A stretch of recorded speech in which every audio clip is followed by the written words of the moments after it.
Muito prazer, eu sou seu ídolo, mais conhecido como Yamashita. Eu sou da favela, sou o que cê gosta. Então cola comigo, eu te mostro umas fitas. Primeiro uma história bem longa, mas calma. Não faço o diz, eu só exponho a verdade. Foda que nem seu nome, se você já se dói porque cê tá errado. Bigode fininho, cabelo na régua, de óculos na cara, mandraca sinela. Com o cartão clonado do pai do boyzinho que me ataca, não use na frente amarela. Cê fala demais, parece frustrado, quer chamar atenção, mas é ignorado. Cê pensa em mim 24 horas do seu dia, falar que me odeia, sei que me admira.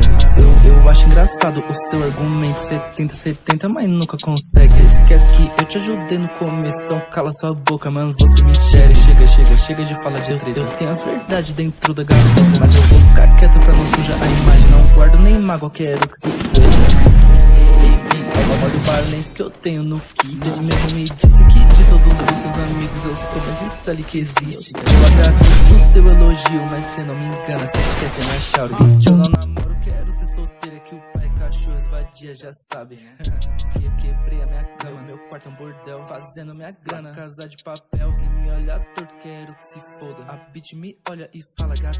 Meu banco tá sempre lotado de grana, até compro os bagulho que antes não tinha. É que hoje nós pode fazer o que quiser, por isso esses vermes vem embaça na minha. Feita meu time, cê fica de cara. Eu sou independente, se expor cê já sabe. Você que é meu fit, mano, só me paga. Cabelo na régua, aspirando, sem molha, ela chega com a planta e já me oferece. Não liga pra mim que eu tô com essa amiga, eu não sou seu boy, vê se me esquece. Muito prazer, eu sou seu ídolo, mais conhecido como Yamashita. Eu sou da favela e sou o que cê gosta, então cola comigo, eu te mostro umas fitas. Primeiro uma história bem longa, mas calma, não faço o diz, eu só exponho a verdade. Foda que nem o seu nome, eu se você já se dói porque cê tá errado. Muito prazer, eu sou seu ídolo, mais conhecido como Yamashita. Eu sou da favela e sou o que cê gosta, então cola comigo, eu te mostro umas fitas. Primeiro uma história bem longa, mas calma, não faço o diz, eu só exponho a verdade. Foda que nem o seu nome, eu se você já se dói porque cê tá errado.